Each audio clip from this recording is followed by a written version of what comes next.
Bonjour tout le monde. Ce petit vidéo va vous montrer comment créer des plans de travail. Les plans de travail sont excessivement importants quand on travaille dans SolidWorks pour bien positionner nos sketchs et quand on va faire certains features. Première des choses, au niveau du plan de travail, tout se trouve, c'est des géométries de référence qu'on appelle. Donc, c'est dans le menu Fonction, Plan. Pour créer un plan, on a toujours besoin de 3 références au maximum, ou peut-être une en lui donnant des dimensions et tout ça. Mais par défaut, on a toujours besoin de 3 références. Ici, dans ce cas-là, on va sélectionner, on va créer un plan qui est perpendiculaire à une ligne. Fait qu'exemple ici, on pourrait sélectionner la ligne et on voudrait qu'il y ait un plan qui soit perpendiculaire à ça. Donc, on va choisir la perpendicularité et on va lui donner, exemple, le point de départ ici. Dans ce cas-là, on a juste besoin de 2 références. C'est suffisant pour que lui, il puisse créer un plan, tout simplement. Ensuite, on va voir aussi qu'il y a d'autres plans qu'on peut créer. Il y a bien sûr un plan qui est parallèle à un autre.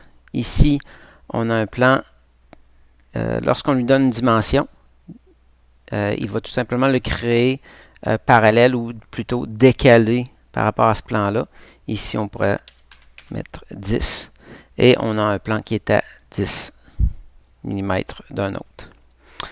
Un autre type de plan. Vous voyez ici, moi, dans mon menu, j'ai ajouté le menu plan, étant donné que je m'en sers souvent. Si, exemple, je suis dans Surface, je peux tout simplement venir sélectionner le plan. Par défaut, il prend toujours la dernière chose sélectionnée. Tout ce qu'on a à faire, c'est le bouton de droite et l'enlever. Exemple, je voudrais, quand on parle de perpendicularité à une ligne, la ligne, c'est pas seulement une ligne droite, ça peut être un arc, ça peut être une spline, il n'y a pas de problème. Ici, vous voyez que dans ma forme, j'ai créé une extrusion avec une spline.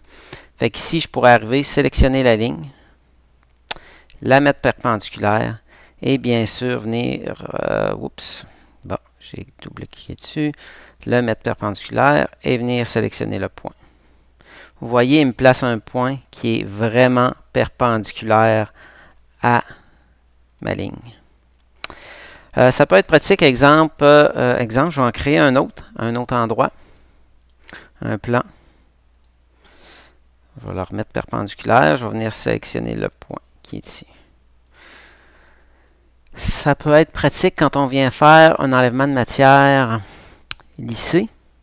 C'est-à-dire que je pourrais arriver... il faut créer mes profils avant, bien sûr. Je vais faire une esquisse. Je vais tout simplement, afin que ça aille rapidement, je vais créer des formes assez simples. Ensuite, je vais recréer... Vous vous rappelez avec la souris, bouton de droite, ok, non, ça c'est beau. Il faut que je sélectionne le face, bien sûr. Et avec le bouton de droite de la souris, en déplaçant, je peux venir sélectionner ce que je veux faire. Ici, je veux faire un cercle qui est à la fin de lui. Et je vais tout simplement le mettre un peu plus petit que l'autre, juste visuellement. Ensuite, avec la fonction enlèvement de matière lissée, bien sûr, j'ai mon profil de départ, mon profil d'arrivée. Et je vais lui donner le paramètre de la ligne de construction qui serait dans ce cas-là celle-là. Vous voyez, je viens de créer un enlèvement de matière assez simple grâce à mes plans. Vous voyez ici, ça ne continue pas, mais ce n'est pas tellement grave. On peut faire un enlèvement de matière, réutiliser le sketch. Oups. Bon, allons-y. On va aller trop vite. Je vais sélectionner mon sketch qui est le dernier. Montrer. Annuler. Sortons de la commande. On va le faire apparaître tout simplement. Là, on va l'enlever. Il faut le faire apparaître avant. Beaucoup plus simple. Et voilà. On voit ici que j'ai fini d'enlever ma matière. Et ensuite, de l'autre côté, on peut refaire la même chose. Oups, on va le faire apparaître avant. Enlèvement de matière, c'est mieux. C'est tout simplement pour vous montrer les fonctions. Pourquoi c'est vraiment pratique de mettre les plans vraiment perpendiculaires à nos lignes. Ça nous permet vraiment de faire des belles formes, tout simplement. On va voir les autres plans. On va remonter dans mon arbre de construction. Je n'ai pas besoin de vous montrer ça. Ici, on va les cacher. Il y a d'autres types de plans qu'on peut créer. On peut créer à partir de 3 points, tout simplement. Exemple, on va prendre le point qui est ici, le point qui est là, et peut-être un point là. Vous voyez qu'avec 3 points, peu importe où ils sont, on voit ici que c'est totalement contraint avec le petit symbole vert. Donc, je pourrais créer un plan comme ça. L'avantage de toujours se référer à l'objet, c'est que si on change les dimensions de l'objet en tant que tel, vous voyez, on voit très bien que le plan suit la forme. Même chose si je voudrais modifier cette forme-là. On va aller, exemple, je vais aller modifier. On va trouver la bonne esquisse. On va faire apparaître l'esquisse, on va voir c'est où. C'est pas celle-là. Donc, ça va être sûrement la dernière, bien sûr. OK. Ah, donc c'est un enlèvement de matière. On va aller modifier mon esquisse. Et si, exemple, j'arriverais, puis je placerais l'esquisse comme ça, on verrait que le plan a carrément suivi l'esquisse. C'est toujours ça l'avantage, toujours se référer à la pièce. Ensuite, on va voir les autres types de plans. Ah, je vais les cacher tout simplement. N'oubliez pas qu'avec le volet sur le côté ici, on peut venir directement cacher nos objets en tant que tels. Un autre type de plan. Exemple, je veux un plan qui est tangent à ce cercle-là. Fait que je pourrais sélectionner tout simplement la face courbe. Et lui, par défaut, SolidWorks c'est assez intelligent pour nous dire que la seule chose qu'il peut faire avec cette surface-là, c'est quelque chose de tangent. Ensuite, on pourrait venir lui donner un point. Et voilà. Le plan va être tangent à cette surface-là et il va passer par le point qui est là. Tout simplement, on voit que c'est vert, donc c'est totalement contraint. Ensuite, on peut créer des plans à un certain angle.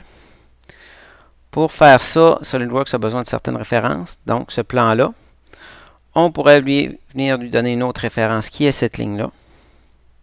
Et on voit ici que actuellement, il a mis perpendiculaire, ce qui est tout à fait correct aussi, étant donné qu'on ne lui donne rien d'autre. Mais on peut tout simplement venir lui donner l'angle, lui mettre un angle de 30 degrés, et il va venir positionner le plan à 30 degrés. On peut l'inverser pour le mettre de l'autre côté.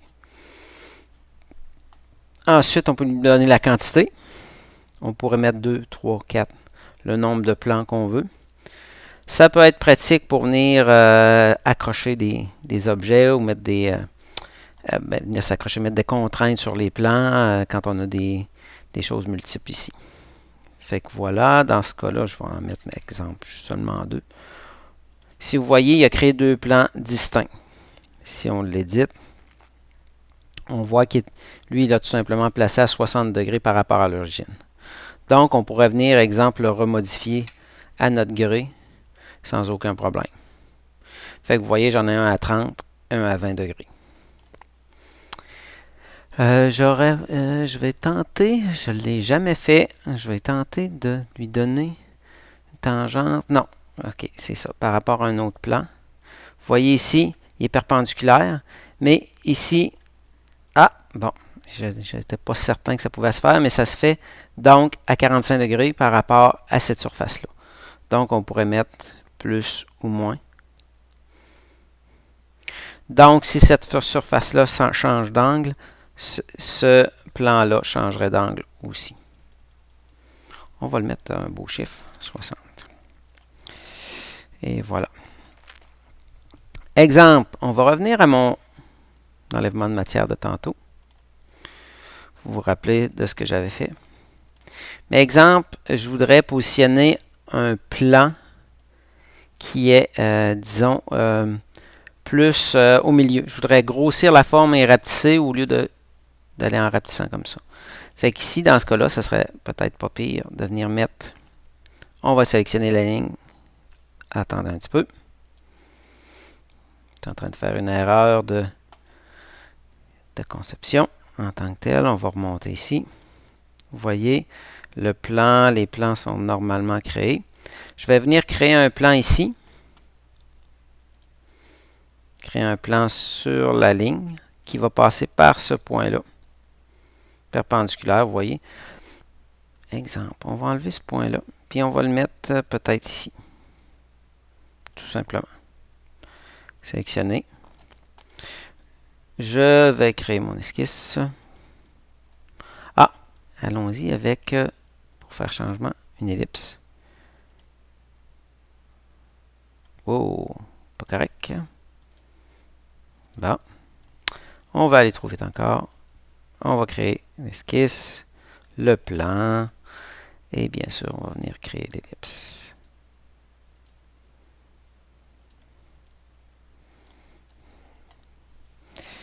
On accepte ça. On va venir la modifier un petit peu, juste pour le plaisir de la mettre un petit peu différente.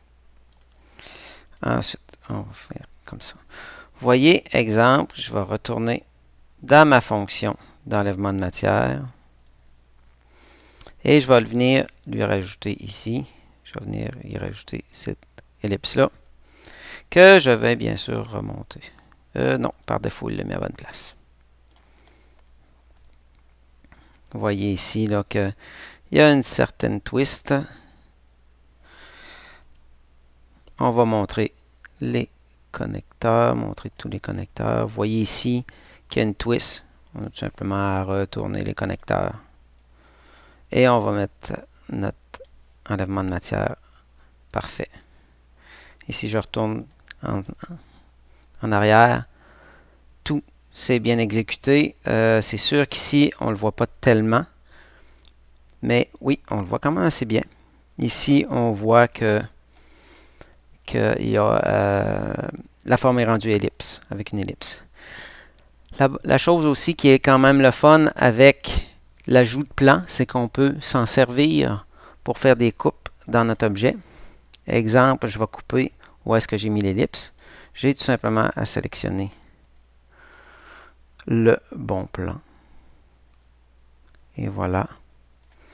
Et vous voyez qu'il a coupé l'objet vraiment à cet endroit-là. Je ne suis pas obligé de prendre les plans de face et tout ça. Je peux prendre n'importe quel plan pour faire une coupe. Fait qu'ici, on voit très bien qu'il a modifié ma forme. Fait que grosso modo, c'est les plans. La chose à retenir, c'est que c'est toujours extrêmement important de mettre les plans perpendiculaires dans le cas des bossages lissés et des bossages balayés, dans le fond. C'est toujours mettre nos esquisses, exemple. Notre profil de départ qui doit être vraiment perpendiculaire à notre trajectoire. Sans ça, exemple, un tube qui est rond, si on ne le met pas perpendiculaire, ben, ça ne donnera pas un tube rond. Ça va donner un tube plutôt ovale. Fait que ça complète ce petit vidéo-là au niveau des plans. Ça fait que à la prochaine!